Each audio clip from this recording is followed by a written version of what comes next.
আমি স্নেহা আবারও চলে এসেছি আমার চ্যানেলের নতুন একটা ভিডিও নিয়ে স্নেহা অফিসিয়াল ব্লগে। সো আমার ভিডিও থাম্বনেল টেক্সট দেখে তোমরা বুঝতেই পেরে গেছো যে আজকের ভিডিওটা কী নিয়ে হতে চলেছে। হ্যাঁ বন্ধুরা, আজ আমি যাচ্ছি কালীঘাটে মায়ের পুজো দিতে। তো তোমরা নিশ্চয়ই অনেকেই জানো কালীঘাটে স্কাই ওয়াক হয়েছে, যেটা নববর্ষতে উদ্বোধন হয়েছে। তো আমি এর আগে কালীঘাটে একবারই গেছি, আর যখন কিন্তু মন্দির রিপেয়ারিং হচ্ছিল, মানে এই সমস্ত কাজ চলছিল।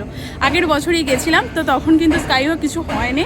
তো এখন যাচ্ছি নতুন স্কাই ওয়াক দেখতে, কালীঘাটের মায়ের পুজো দিতে, আরও যে সমস্ত কিছু হয়েছে মন্দির রিপেয়ারিং সব কিছু আমিও প্রথম দেখব আর তোমাদেরকেও শেয়ার করবো সব কিছুটা। ভিডিওটা দেখতে থাকো শেষ পর্যন্ত, ভিডিওটা খুবই ইন্টারেস্টিং হতে চলেছে। কালীঘাট মন্দির কেমন কি হয়ে গেছে সব কিছুই তোমাদেরকে দেখাবো আজকে এই ভিডিওটার মাধ্যমে। সো ভিডিওটা দেখতে থাকো শেষ পর্যন্ত, আশা করো ভিডিওটা তোমাদের ভীষণ ভালো লাগবে। আর যারা এখনও আমার চ্যানেলে নতুন আছো অবশ্যই চ্যানেলটাকে সাবস্ক্রাইব করে আমার পাশে থেকো এবং পাশে থাকা বেল আইকনটি অবশ্যই অন করে দিও, যাতে আমার ভিডিও সর্বপ্রথম তোমাদের কাছে পৌঁছে যায়। তো এখন বাজে দুপুর 3:30। তো এখন আমরা বেরিয়ে যাচ্ছি কালীঘাটের উদ্দেশ্যে। সো কীভাবে যাব, কিসে করে যাব সব কিছুই দেখাবো তোমাদেরকে এই ভিডিওটার মাধ্যমে, তো দেখতে থাকো। আর আমরা যাচ্ছি হচ্ছে আমি আর আমার মামা মামি ভাই, আমরা এই 4 জনই যাচ্ছি। সো চলো বেশি লেট করবো না, একই দেরি হয়ে গেছে। সো চলো বেরোনো যাক, সব কিছু তোমাদেরকে শেয়ার করবো, দেখতে থাকো। তো আমরা বেরিয়ে পড়েছি। প্রথমেই আমরা চলে যাব টোটোয় করে হাওড়া ময়দান মেট্রো স্টেশনে। তোমরা অনেকেই জানো যে হাওড়া ময়দানের মেট্রো কিন্তু অনেক দিনই হলো চালু হয়ে গেছে। গঙ্গার নিচ দিয়ে মেট্রো, গঙ্গার নিচ দিয়ে মেট্রো তো মনে হয় সকলেরই চাপা হয়ে গেছে, তাও আমি এই ভিডিওতে তোমাদেরকে শেয়ার করে দিই গঙ্গার নিচ দিয়ে মেট্রো যাওয়ার কিছু অভিজ্ঞতা। এই যে এখানে ছিল আমার মামা মামি আর ভাই, আমরা 4 জনই গিয়েছিলাম। এই যে এদিকে আমরা টিকিট কেটে ফেলেছি আর আমরা সবাই এখানে ওয়েট করছি মেট্রোর জন্য। আর আমরা এখানে মেট্রো টিকিট একেবারে কালীঘাট পর্যন্ত কেটে নিয়েছিলাম। তোমরাও যারা কালীঘাট যাচ্ছ হাওড়া ময়দান থেকে, তোমরাও এখান থেকে একেবারেই টিকিট কেটে নেবে হাওড়া ময়দান থেকে, তাহলে আর এক্সট্রা করে প্যারেটে গিয়ে লাইন দিয়ে টিকিট কাটার কোনো দরকার পড়বে না। এদিকে আমাদের মেট্রো চলে এসেছে আর আমরা মেট্রোয় বসে পড়েছি। আর চলো তোমাদেরকে দেখাই গঙ্গার নিচ দিয়ে যাওয়ার অভিজ্ঞতা। এই যে যখনই ব্লু লাইট জ্বলবে তার মানে আমরা গঙ্গার নিচ দিয়ে যাচ্ছি। তোমরা তো প্রায় সকলেই মনে হয় চেপে ফেলেছো, তাও তোমাদেরকে শেয়ার করছি আমি আমার ভিডিওতে। হাওড়া ময়দান থেকে তো 3টে স্টেশন পরেই স্প্ল্যানেড, তো আমরা স্প্ল্যানেডে নেমে পড়েছি। আর দেখো চারিদিকে কিন্তু মোটামুটি বেশ ভালোই ভিড় হয়েছিল। নেবে আমরা চলে যাচ্ছিলাম ব্লু লাইন ধরে, ব্লু লাইনের দিকে। ব্লু লাইন ধরে গেলেই কিন্তু আমরা কালীঘাটের ট্রেন পেয়ে যাব। আর কালীঘাটের ট্রেন মানে হচ্ছে কবি সুভাষ ট্রেন। আর ভীষণ সুবিধা করে দিয়েছে এভাবে পায়ের ছাপ দিয়ে দেখিয়ে দেওয়া, মানুষের বোঝার অনেক সুবিধা করে দিয়েছে, তাই কোনো রকম অসুবিধাই কিন্তু হবে না আমাদের সমস্ত জায়গায় যাওয়ার জন্য। সো তোমাদের সাথে গল্প করতে করতে কবি সুভাষ মেট্রো ধরে আমরা চলে এসেছি কালীঘাটে। আর কালীঘাটে নেবে গেট 1 নম্বর দিয়ে আমরা বেরিয়ে যাচ্ছি, কারণ গেট 1 নম্বর দিয়ে বেরোলেই আমরা কিন্তু কালীঘাট মন্দির পেয়ে যাব খুব কাছেই। আর মেট্রো থেকে বেরোনোর পরেই দেখবে এখানে অনেক অটো রয়েছে মন্দিরে যাওয়ার জন্য, 10 টাকা ভাড়া নেবে। তো এখান থেকে মন্দির চলে যেতে পারবে। আর তোমরা অনেকে চাইলে পায়ে হেঁটেও যেতে পারো, 10 থেকে 15 মিনিটের রাস্তা ছিল। আমরা কিন্তু অটো করেই চলে এসেছি দেখতে পাচ্ছ। আর মন্দিরে এসে এখানে প্রচুর মন্দিরের যেমন আশেপাশে দোকান থাকে, মাকে পুজো দেওয়ার সমস্ত জিনিস। তো আমরা এখানে একটা দোকানে ঢুকে গিয়েছিলাম পুজোর ডালা কিনবো বলে। আর এখানে অনেক দোকান আছে, পান্ডা আছে, তোমরা পান্ডা ধরেও পুজো দিতে পারো, বাট সব কিছুটাই সাবধানে করো, কারণ অনেক পান্ডাই থাকে না, অনেক কিছু ভাবে টাকা নিয়ে নেয়। তো যাই হোক আমরা কিন্তু গিয়েছিলাম মঙ্গলবার, যেদিন কিন্তু কালীঘাটে প্রচণ্ডই ভিড় হয়। তাও অনেকে বলছিল নাকি আগের তুলনায় অনেকই কম ছিল ভিড় মঙ্গলবার দিন। তো যাই হোক আমাদের হয়তো ভাগ্যটা ভালো ছিল, তাই আমরা ভিড়টা কম পেয়েছিলাম। আর আমরা গেট নম্বর 4-এর কাছে দাঁড়িয়েছিলাম। আর এখানে সামনে থেকে আমরা ডালা কিনে নিয়েছিলাম আর গেট 4 দিয়ে আমরা ঢুকে গিয়েছিলাম মন্দিরে। তো দেখতেই পেলে মায়ের মন্দির তোমাদেরকে দেখালাম। আগে যখন এসেছিলাম মন্দির কিন্তু রিপেয়ারিং হচ্ছিল, আর এখন কিন্তু চারিপাশ খুবই সুন্দর হয়ে গেছে, নতুন রূপে কালীঘাট তৈরি হয়ে গেছে। আর কালীঘাট মন্দির কিন্তু সকাল 6টায় খোলে আর দুপুর 1টায় বন্ধ হয়, আবারও বিকাল 5:30টায় খোলে আর রাত্রি 10টা পর্যন্ত কিন্তু খোলা থাকে মন্দির। তো মন্দিরের ওপর এই যে চূড়াটা দেখতে পাচ্ছ, এটা মুকেশ আম্বানি করে দিয়েছে মায়ের মন্দিরের জন্য। আর এই যে আমরা লাইনে দাঁড়িয়ে পড়েছি, আমরা কিন্তু জেনারেল লাইনেই দাঁড়িয়েছিলাম। এখানে অনেক রকম ভিআইপিও ছিল, যেরকম 4-5টা মন্দিরও হয়ে থাকে।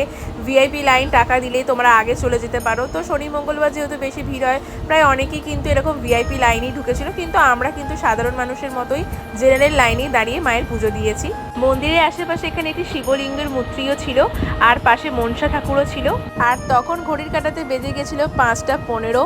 তো আমরা তখন লাইনে দাঁড়িয়ে রয়েছি, খুব বেশিক্ষণ কিন্তু আমাদের লাইনে দাঁড়াতে হয়নি। তোমরা যেখানে মিষ্টি কিনবে সেখানে কিন্তু 10 টাকা দিয়ে জুতো জমা দিয়ে দিতে পারো। আর এখানে কিন্তু ফোন নিয়ে ঢোকার অ্যালাউ ছিল, কিন্তু ভেতরে ছবি তোলা নিষেধ ছিল, তাই মন্দিরের ভেতরে কোনো ক্লিপই তোমাদেরকে শেয়ার করতে পারিনি। আর এই যে আমাদের পুজো দেওয়ার ডান, সেদিনকে খুশির ব্যাপারটা তোমাদেরকে বলি, সত্যি বলছি ভীষণ সুন্দরভাবে কিন্তু আমরা মায়ের পুজো সেদিনকে দিয়েছিলাম, একেবারে মায়ের অনেকটা কাছ থেকে, মাকে ছুঁতে পারার মতো অবস্থা। মাকে তো শুধু আমি দেখেই গেছি, কোনো চাওয়ার সুযোগই মাকে পাইনি। মন ভরে মাকে যেন ছুঁয়েছি, মায়ের পায়ে হাত দিয়েছি, সত্যি খুবই ভালোভাবে কিন্তু আমরা মায়ের দর্শন করেছি, মায়ের পুজো দিয়েছি। এর আগের বার যখন এসেছিলাম তোমাদেরকে বলেইছি, তখন মন্দির তৈরি হচ্ছিল আর মাকে আমরা কিন্তু দূর থেকে দেখেছিলাম। এতটা কাছ থেকে যে মাকে দেখতে পাবো, মাকে ছুঁতে পারবো, সত্যি ভাবিনি। আর সেটা করতে পেরে কিন্তু ভীষণ খুশি ছিলাম আমি।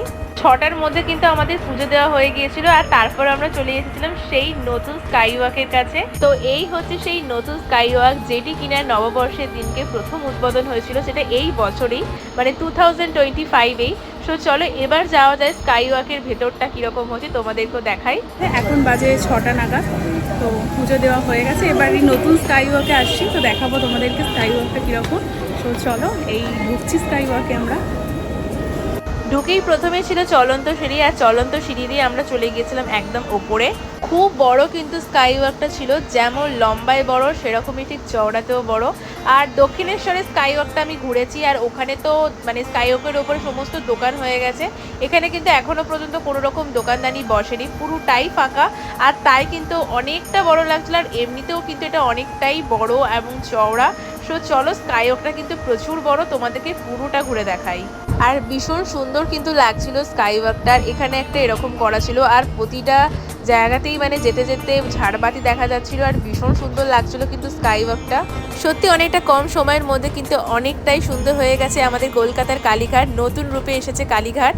তোমরা এখনও যারা এই স্কাই ওয়াক ঘুরুনি আর নতুন রূপে কালীঘাটকে দেখোনি, তো খুব তাড়াতাড়ি চলে এসেছো কালীঘাটে। সমস্ত ডিটেলস কিন্তু আমি এই ভিডিওতে শেয়ার করে দিয়েছি। আশা করব ভিডিওটা তোমাদের অনেকটাই উপকারে আসবে। এই লম্বাটাই কিন্তু অনেকটা ছিল, আর আমরা পুরো স্কাই ওয়াকটা ওখান থেকে ঘুরে, মানে যেখান থেকে আমরা উঠেছি, তো ওখান থেকে পুরো শেষ পর্যন্ত গিয়েছিলাম। আর দেখো সাথেই এই ঝাড়বাতিগুলো খুবই ভালো লাগছিল কিন্তু দেখতে।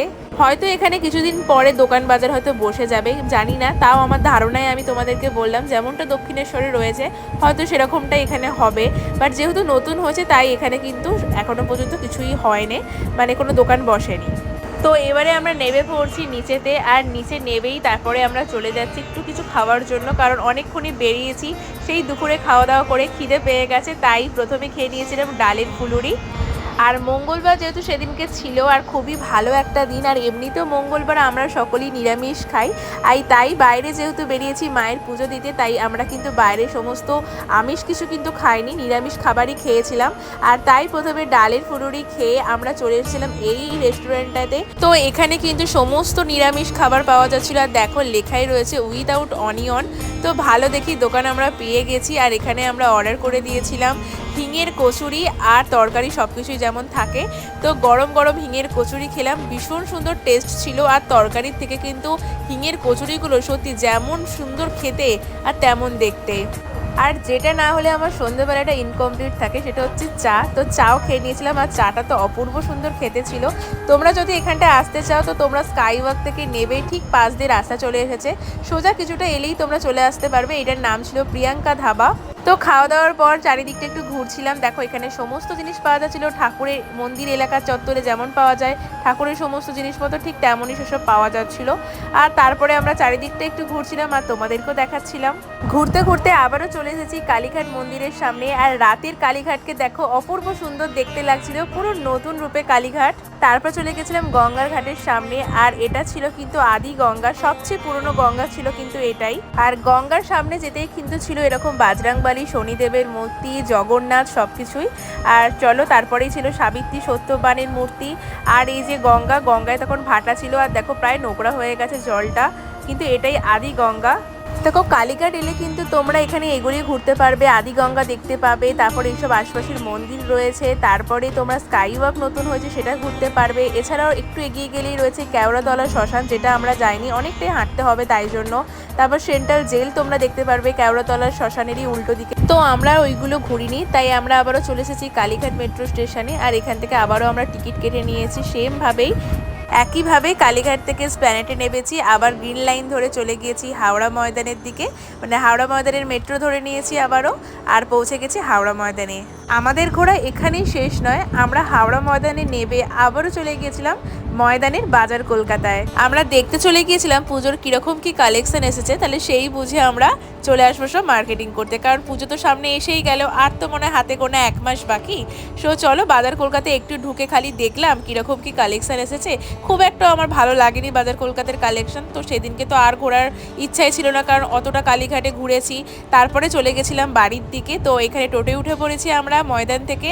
আর এই যে এদিকে আমার ভাই তোমাদেরকে হাই করছে, আর আমার মামিও। সো চলো এবারে তো ভিডিওটা বাড়ি গিয়ে এন্ড করবো তোমাদের সাথে।